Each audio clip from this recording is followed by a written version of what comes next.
오늘은 제외 타이밍에 대해서 얘기를 해볼까 해요. 우선 제 개인적인 주관은 제외를 반대하는 쪽에 가깝지만 많은 분들이 애인이랑 헤어졌는데 언제 돌아올까요? 라는 질문을 너무 많이 하셔서 오늘의 영상을 준비했습니다. 우선 제외 타이밍은 내가 만들 수 있어요. 단 가장 중요한 건 상대방도 나에 대한 마음이 단 1%라도 남아 있어야 제외가 가능해요. 내가 바람을 폈다거나 같은 문제들로 상대방이 나에게 지쳐서 이별을 통보했다든지 이런 최악의 경우만 아니라면 어느 정도 가능성은 있다고 생각을 해요. 우선 첫 번째로 여러분들이 하셔야 될 건 절대로 먼저 연락을 하시면 안 돼요. 지금 본인의 감정을 한번 생각해 보세요. 그 사람에게 연락을 하고 싶고 잘 지내는지 궁금하고 예전으로 돌아가고 싶고 누가 시키지 않아도 자연스럽게 그런 감정들과 기억들이 생각나시죠? 지금의 본인처럼 상대방도 자연스럽게 본인이 생각나게끔 만들어야 돼요. 근데 상대방과 입장을 바꿔서 이유야 일이 됐든 이별을 하고 마음이 어느 정도 뜬 상태에서 계속 상대방이 연락을 하면 그 사람은 어떻게 생각할까요? 있을 때 잘하지. 왜 자꾸 연락해서 힘들게 하는 거지? 라는 식으로 부정적인 생각을 할 가능성이 높아요.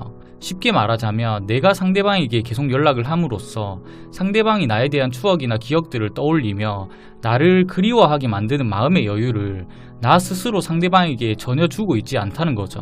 상대방의 입장에서는 잊을만 하면 연락이 오니까 오히려 귀찮고 집착하는 사람으로 인식될 확률이 높아요. 그렇기 때문에 내가 재회를 바란다면 어느 정도의 기다림도 필요해요. 두 사람이 헤어졌다는 건 분명히 둘 사이에 트러블이 있었다는 말이겠지만 그렇다고 안 좋은 추억들만 있었던 건 아니잖아요. 분명히 서로에게 좋은 추억들과 기억들도 있기 때문에 상대방에게도 여유를 좀 주세요. 내가 그 사람이 너무 그립고 보고 싶고 다시 시작하고 싶어서 연락을 하는 건 누구보다 잘 알지만 오히려 이런 연락들은 재회의 가능성을 더 낮게 만들 뿐이에요. 두 번째로 절대 이별의 시간을 헛되게 쓰지 마세요.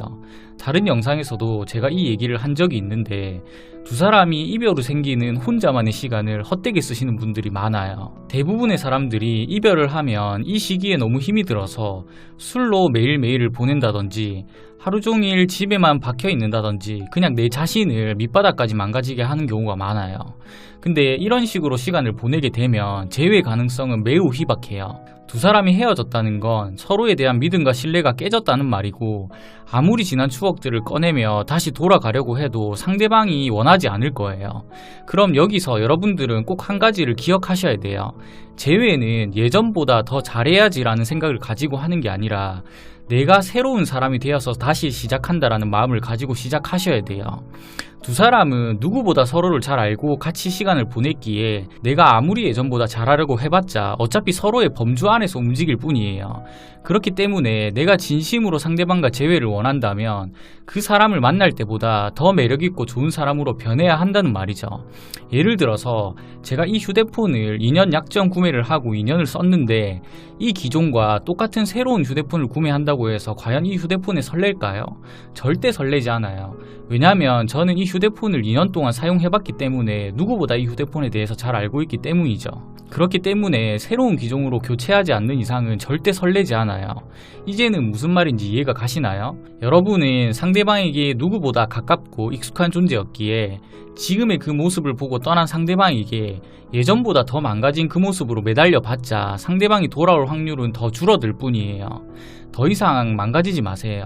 그 시간에 자기 관리를 하세요. 운동도 좋고 취미생활도 좋고 그 어떤 것도 좋으니까 자기 자신에게 변화를 주세요. 그러다 보면 자연스레 상대방에게 연락이 올 확률이 높아요. 세 번째로 나는 아직 너를 잊지 못했다 라는 티를 내지 마세요. 많은 사람들이 헤어지고 난 후에 카톡 프사를 바꾼다든지 아니면 카톡 프로필 음악을 이별 노래로 바꿔놓는다든지 누가 봐도 나는 네가 아직 좋다 라는 티를 내는 경우가 많아요. 근데 여러분들이 아셔야 될 게 이별을 한 커플들은 내가 모래를 움켜쥐면 손가락 사이로 모래들이 빠져나가는 것처럼 내가 자꾸 주변에서 서성거리고 티를 낼수록 상대방은 더더욱 멀어지는 경우가 많아요. 이리 됐든 저리 됐든 나와의 연애가 힘들어서 선택한 게 이별인데 그런 상대방이 자꾸 힘든 티를 내고 주변에서 서성거리니까 남아있던 정까지 떨어지게 되는 경우가 발생을 해요. 나는 네가 없어도 잘 지내고 있다라는 걸 보여주세요. 현실은 그 사람이 없어서 힘들어 죽겠어도 그 사람이 나를 봤을 때는 나는 잘 살고 있다라는 생각이 들게끔 행동하세요. 이별을 한 사람들의 신기한 부분이 뭐냐면 내가 그렇게 붙잡을 때는 붙잡히지 않았는데 상대방이 없는 삶에 익숙해질 때쯤이면 연락이 오는 경우가 많아요. 딱 이런 상황들만 봐도 답은 한 가지예요. 내 삶에 집중하고 변화를 주려고 노력하면 재회의 가능성은 올라간다는 말이에요. 근데 여기서 중요한 게 내 노력으로 삶의 변화가 생기고 내가 나 자신에게 집중하게 되는 순간 본인의 사람 보는 눈이 올라가서 전 연인보다 좋은 사람을 만날 수도 있어요. 그렇기 때문에 일단 나 자신에게 집중하면 그 사람과 재회를 하든 안 하든 나에게 손해될 건 없다는 말이죠.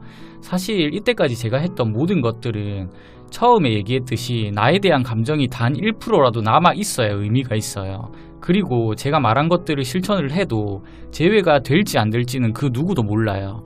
다만 최악의 행동들로 인해서 조금이라도 남아있던 재회 가능성을 더 줄어들게 만들지는 말자 이거죠. 제 유튜브에 재회에 관한 영상이 정말 많은데 마지막으로 드리고 싶은 말씀은 내가 아무리 붙잡고 매달리고 노력해도 안 된다면 그 사람은 보내주고 새로운 사랑을 준비하는 게 맞아요.